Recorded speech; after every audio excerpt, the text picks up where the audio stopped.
inyong lingkod mga chief at muli tayong magbabahagi ng video. Maganda itong ating ibabahaging video ngayon dahil kaugnay ito sa mali-malitang pera.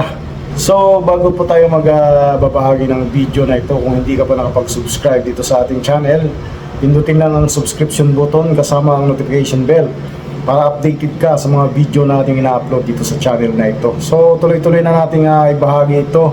Isang interview ito kay Erwin Tulfo. Ang sinasabi niya rito ay bakit walang resibo, walang ebidensya na nagpapatunay na talagang may natanggap siyang mali-malitang pera mula kay Saldico. At yun ang pinanindigan dito ni Erwin Tulfo na sa ngayon nga ay pinailanan niya ng kaso itong mga taong maipakana at para sa kanya ay siyang naging dahilan para siya paratangan ng ganitong paratang sa kanya na siya ay isang tumanggap sa mga pera na ito na mula sa kampo ni Saldico. Na ayon nga dito kay Senator Erwin Tulfo na wala siyang project o anumang kaugnay sa mga project ng DPWH o yung kaugnay sa mga flood control project na ito. Panoorin muna natin itong panayam na ito, isang interview na ginawa ni Jessica Soho. Panoorin na natin. Una, yung mga ibinato sa iyo nung 18 Marines kahapon sa Senado. At 2 beses ka raw tumanggap ng maletang mga pera, nakamaletang mga pera. Doon nga ako nagtataka, Jessica, kasi sa kanilang earlier affidavit, 1 beses lang ang natumanggap. Tapos yung bilang dumami ng dumami, tapos may mga amounts na. Ang problema, nung kahapon, nung tinanong na sila, hindi naman, wala silang maibigay na supplemental na documents or evidence. Madali kasi, Jessica, na magturo. Binigyan ko siya ng ganun. Pero anong dokumento mo? Wala bang picture? Ganong kalaking pera, 6 na maleta, 8 maleta na ibibigay mo sa tao. Hindi mo man lang lilitratuhan na natanggap na boss or papapirmahin mo doon. Siyempre, dapat may katibayan. Kung driver ka, drive mo, dinala mo sa bahay ko, di ba? Yun ang katanungan ko. Mayroon ka bang litrato man lang or pinirmahan ko man lang na para masabi mo na binigyan mo ako ng mali. Number 2, flood control daw yun. Itignan mo ang records ng DPWH, wala akong flood control or any infrastructure project from since I joined yung Congress ng around 2023 hanggang pumasok ako sa Senado. Wala akong mga records ng infrastructure or flood control projects. Wala. Nagpaliwanag na nga si Senator Erwin Tulfo na mayroon pa siyang term na ginamit na supplemental evidence at wala nga daw resibo na may pakita dahil madali lang daw magturo ng tao kaya kinasuhan niya ang mga taong kaugnay dito sa paglantad ng mga witnesses na ito na nagbanggit ng kanyang pangalan. Ito naman yung depensa ni Attorney Baligod, isang legal counsel ng mga 18 bodyguards na ito ni Saldico na kung saan ay isa sa naging abogado na humahawak ng kaso na ito. At ito ang isa sa mga idinimanda ni Senator Erwin Tulfo. So pakinggan natin dito yung pahayag ni Attorney Baligod. Ano ba yung ebidensya nyo? Gusto nila may picture na tinatanggap ng congressman o congresswoman yung pera. Tatlo po ang klase ng evidence testimonial, documentary, and object evidence. Ang pinakamahalagang ebidensya dyan ay yung testimonial dahil kahit meron kang object evidence or documentary evidence, kung wala namang tao na magte-testify sa mga dokumento at bagay-bagay na yan, wala rin. Kaya hindi ko maintindihan yung sinasabi minsan ni Erwin Tulfo na sabi-sabi lang nila yan, wala silang ebidensya. No? And that is testimonial evidence.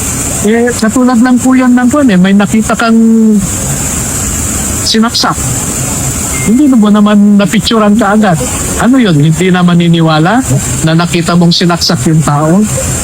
So, sana si Mr. Erwin Tulfo should not discuss about evidence when he does not know the rules of evidence.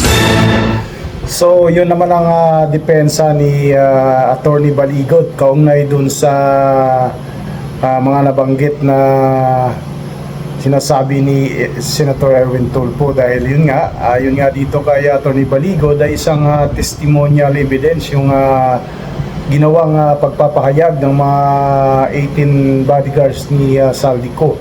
Ang sinasabi nga ni Erwin ay yung resibo ang dapat nilang ipakita, o yung may mga picture na dapat may mga kuha silang ganun. Pero ito ang paliwanag naman ni Attorney Baligod. Itong video na susunod natin ibahagi ay ito naman ay tungkol sa pag-file ng kaso ni Senator Erwin Tulfo dito kay Attorney Baligod, kasama yata si Mike Defensor at iba pa. So ito, may mga video tayo rito, panoorin natin. Top lang.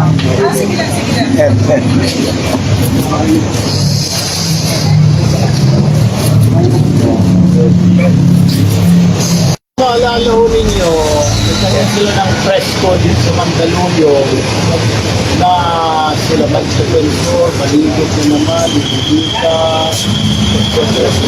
Garcia, tapos yung isang security guard si Saldico, kung ano yung sinasabi, tapos sinabi nila naman na tumanggap ako ng mali-mali ang pera sa Mario's Restaurant. Wala naman restaurant nila sila kasi after all, wala naman control.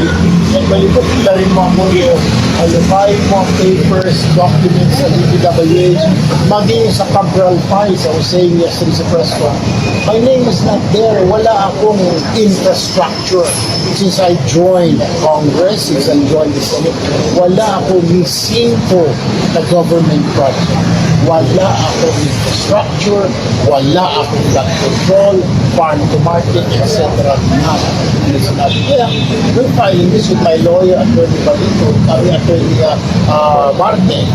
So, we're filing this against the Balito, the Defensor, and the rest of them.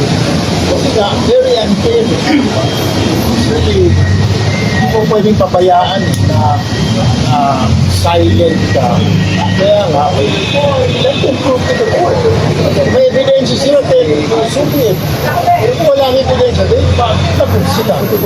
The very start, wala naman talaga sino pa yung mga pumunta pa roon sa Congress, at kung ano-ano mga pinagsasabi na tumanggap ng maleta. At ako tatanggap ng maleta. Wala nga akong flood control. Di sana nung unang hearing pala ng flood control, nandun ang pangalan ko. Wala man ang name ko sa GA since 2023 when I became a congressman. I joined na Senate, wala rin naman ako sa GA or Net Expenditure Program. Dapat naka-care off doon. Wala naman akong gano'n. Wala akong infra, wala akong flood control or farm to market rules. Wala, none at all. I didn't get any, even a single centavo from government projects. Wala. Kaya why will I get this so much money from Saldico? Wala naman akong nakuha at all. So, kung niyo pong napanood ang ating video na ibinahagi, at kung nais mong magbigay ng iyong komento, reaction o opinion, i-comment lang sa comment section sa mismong video na ito. Hanggang sa muli, maraming salamat. Bye-bye!